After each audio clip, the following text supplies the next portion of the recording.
So in this video, I will be discussing why I do not like the Wheel of Time. Um, and so this is a multifaceted issue, and so I'll get into the reasons one by one. So the first reason I don't like the Wheel of Time is that it baited me, in that the first book is pretty good, it's pretty interesting, and I kind of enjoyed it, and it was almost like a bit of a self-contained story. They go and do something, and bear in mind that I haven't read this in like 2 years, because there was no way I was going to try reread The Wheel of Time to make this video, because, like I'm about to discuss, I didn't enjoy it. So, but anyway, yeah, so the first reason I don't like is it baited me, because it started out well, and I was like, oh, this is good, and it like sort of sucked me in, and then I got deeper and deeper, and then it sort of started to, the issues that I'm about to discuss came up, and I got more and more displeased with the story, but I was sort of waiting for it to go somewhere because I believed that the author was good, and also I knew that Brandon Sanderson finished the series, so I was like, if I can just slog through to when Brandon Sanderson gets here, I know he's a good author, it'll be good. So that's reason number one. I don't like The Wheel of Time, and you can, you might say that's a reason to like The Wheel of Time, that it starts good, but the problem is that it does not deliver on those promises. So reason number two I don't like The Wheel of Time is it is extremely long and nothing happens. So there's multiple books where literally the end of a book and the start of a book, the characters are all in the same spot, or like very little has been achieved, and there's been like very little character development and very little like idea of any actual progression. And even in the books where the stuff does happen, characters are in different places, you're doing different things, he's in a different kingdom even, but you don't necessarily get any sense of where it's actually going, right? And you can say, but Michael, that's like a great book, it's like it's leading somewhere. It's like, yes, but I would love to have some sort of clue as to when it's going to get there. And well, just taking a guess based on my intuition, I was in book 6 or whatever, and there's like 13 books, so if I wanted to know where it was going to go, it's going to be another 8,000 pages. Keep that in mind. These are like 12, 10, 15, I don't know, books, each 1,000 pages long. So, ish, I don't know, I listen to the audiobooks, but 1,000 page sort of vibe. So if you start to get a bit, you bog down in the slog in the middle, know that you've got thousands and thousands of pages to go. So, so it's really long, and things don't happen for like entire books, and things are like stretched out and overdone, and scenes are like, so much stuff could have been cut. It's just so long and big and bloated.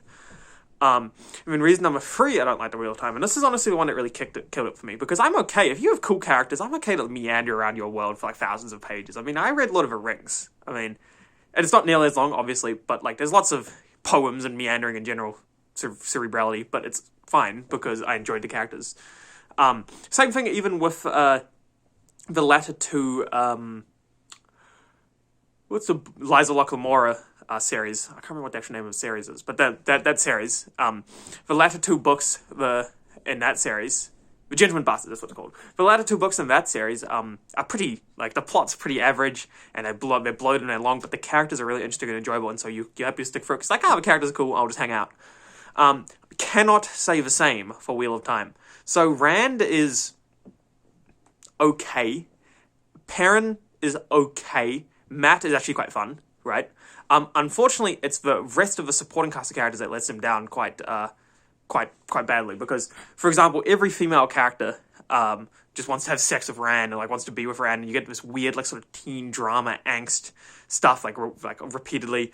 Nynaeve, I think her name is extremely like obnoxious and mean and like annoying, and she repeatedly claims it's like in people's best interests, and like all these characters are just really mean and obnoxious, and that's fine. You can have mean and obnoxious characters in your story. We've all seen Game of Thrones. I've read Game of Thrones.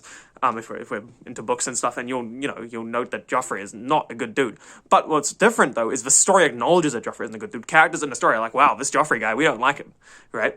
And I'm not trying to say that some of these characters are on the same level as Joffrey, but they are like annoying people that we don't like, or that I don't like. But for some reason, all the characters in the story just keep liking them and keep being interested in them. And we have this just like every time that Moiraine or Egwene or that other, there's 3 women, right? And every time we're on screen, it just causes me pain. And I think that Terry Pratchett, not Terry Pratchett. Whoa, I love Terry Pratchett. I take that back. What the dude, the author, I can't remember. He just has like some real severe like weirdness with writing women, where he wants to make them powerful, which I get, not just powerful, but you want your woman to be, have agency just like the men. You want that to writing to be equal, right? But the problem is that he like has this weird idea where like having agency and stuff is you have to be like mean and obnoxious and bitchy, I guess would be the term if we're being gendered about it. And it's just painful to read because no one in the story acknowledges that this is the case. And even they'll have like big arguments with each other and stuff, and it's not acknowledged that this is bad. They're like kind of annoying, obnoxious people. So yeah, that really put me off. And yeah, so it's just this kind of combination of characters I don't enjoy, ridiculously long, and like sort of promises unfulfilled. Like the first book's sort of like a kind of a limited, interesting fantasy with whatever they are, like troglodytes or something. I can't remember the dudes who attack them, Trollocs, right? And it's just interesting. You're like, oh, I wonder where this is going to go. And then it's just long, a slog with annoying, boring characters.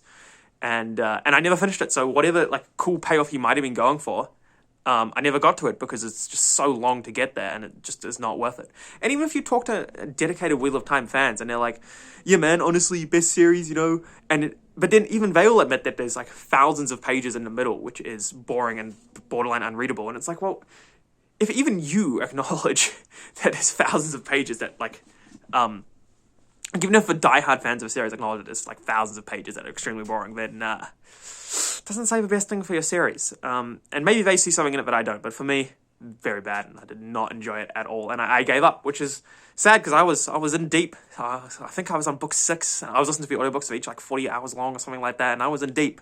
And I never got the payoff. So yeah, thanks very much for watching. Sorry for a bit more of a negative video. I just I often have this topic is a topic I rant on a little bit because so many people seem to really like the series, and I never understand why. So yeah, thanks very much for watching, and have a great day.